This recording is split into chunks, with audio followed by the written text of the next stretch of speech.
हम डिस्ट्रक्टर को अच्छी तरह से समझने के लिए एक एग्जांपल का उपयोग करते हैं, क्लास 4.cpp। एग्जांपल में सबसे पहले दो हेडर फाइल्स को इंक्लूड किया गया है। क्लास स्टूडेंट डिक्लेयर की गई है जिसमें प्राइवेट अवेलेबल है रोल नंबर और नेम और मार्क्स। इसी तरह से पब्लिक जो हमने डिक्लेयर करवाए हैं स्टूडेंट कंस्ट्रक्टर, और उसके साथ यहाँ पे यदि आप देखें तो टाइल्ड ऑपरेटर के साथ हमने बिल्कुल एक और क्लास के नेम जैसा फंक्शन क्रिएट किया है जो डिस्ट्रक्टर कहलाएगा।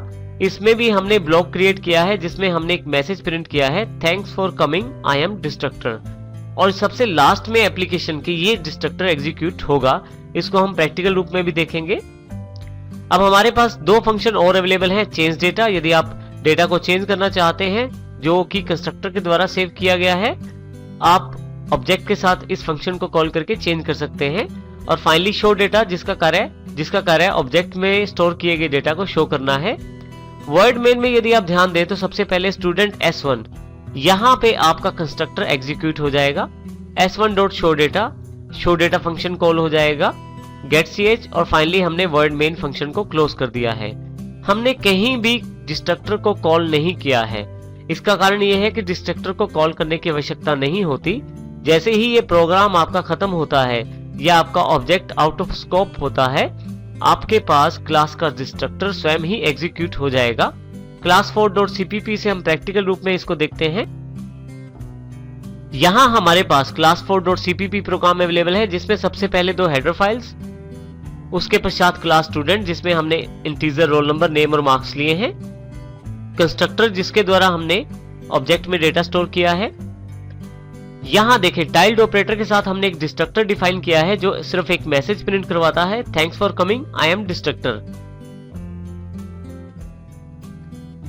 वर्ड चेंज डेटा के नाम से हमने एक फंक्शन बनाया है, यदि आप डेटा को चेंज करना चाहते हैं तो ऑब्जेक्ट के साथ इसे कॉल कर सकते हैं।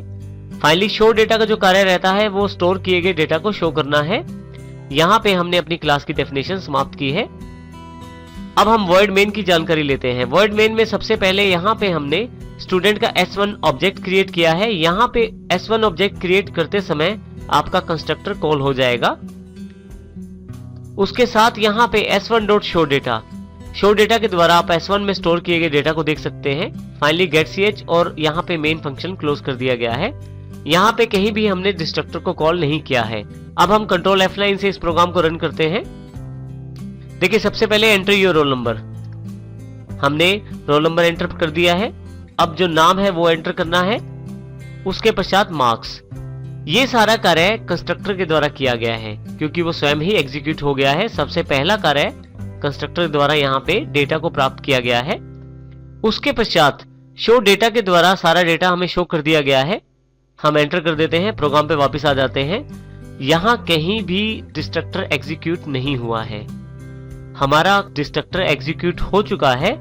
अब यदि हम अपनी आउटपुट को दोबारा देखें ऑल्ट की के साथ F5 प्रेस करें तो आप देखेंगे कि सबसे last line thanks for coming I am destructor जो पहले यहाँ पे नहीं अवेलेबल थी वो भी आ गई है, क्योंकि जैसे ही हमारा प्रोग्राम खत्म हुआ, हमारा ऑब्जेक्ट आउट ऑफ स्कोप हुआ, हमारे पास ये लाइन प्रिंट हो गई थी।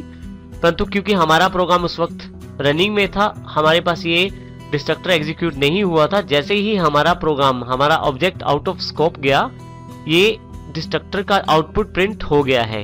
इस प्रकार डिस्ट्रक्टर को कॉल करने की आवश्यकता नहीं रहती। डिस्ट्रक्टर स्वयं ही सबसे लास्ट में एग्जीक्यूट होता है और वो कार्य जो हम सबसे लास्ट में करना चाहते हैं उसको डिस्ट्रक्टर के द्वारा करवा सकते हैं।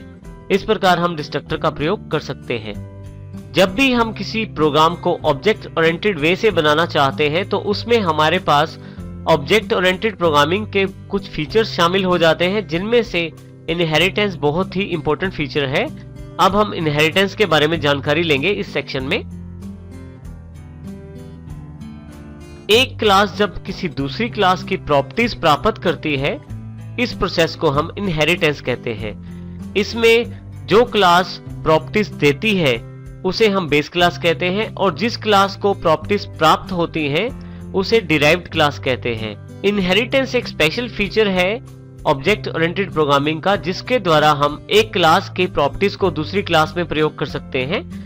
इस प्रकार हम ये भी कह सकते हैं कि वो क्लास जो प्रॉपर्टीज प्रदान करती है उसे हम सुपर क्लास कहते हैं, और जो क्लास प्रॉपर्टीज प्राप्त करती है उसे सब क्लास कहते हैं। हम यहाँ इसको एग्जांपल से समझते हैं। इनहेरिटेंस में यदि आप ध्यान दें तो हमारे पास लेफ्ट हैंड साइड पे black and white TV class को लिया गया है। ब्लैक एंड व्हाइट टीवी जो क्लास है हमारे पास, वो ब्लैक एंड व्हाइट टीवी के फीचर्स को रिप्रेजेंट करती है, जैसे कि black and white videos show किए जाते हैं इस टीवी के द्वारा, साउंड आउटपुट दी जाती है। परंतु जब हम कलर टीवी की बात करते हैं तो इन सभी फीचर्स को जो ब्लैक एंड व्हाइट टीवी में है उन सभी को कलर टीवी भी प्रयोग करता है, परंतु ये साथ में कुछ फीचर्स नए जोड़ देता है, जैसे कि वीडियोस में कलर प्रदान करना। इसका अर्थ ये हुआ कि यदि हम कलर टीवी क्लास बनाना चाहते हैं तो सभी बेसिक फीचर्स वो ब्लैक एंड व्हाइट टीवी से इनहेरिट कर लेगी और उसके पश्चात कलर टीवी अपनी क्लास में कुछ नए फीचर्स को भी ऐड कर पाएगी, जैसे कि वीडियोस में कलर दिखाना। तो इस प्रकार यहाँ पे एक क्लास जैसे कलर टीवी क्लास दूसरे क्लास के फीचर्स को इनहेरिट करती है, जैसे यहाँ पे ब्लैक एंड व्हाइट टीवी के बेसिक फीचर्स को इनहेरिट कर रही है, उस प्रोसेस को हम इनहेरिटेंस कहते हैं। इसमें यहाँ पे black and white TV class जो हमारी जिसकी प्रॉपर्टीज प्राप्त की जा रही हैं उसको बेस क्लास या सुपर क्लास कहते हैं, और जो क्लास प्रॉपर्टीज प्राप्त करती है उसको हम डिराइव्ड क्लास या सब क्लास कहते हैं। C++ में इनहेरिटेंस के मुख्य प्रकार इस प्रकार हैं।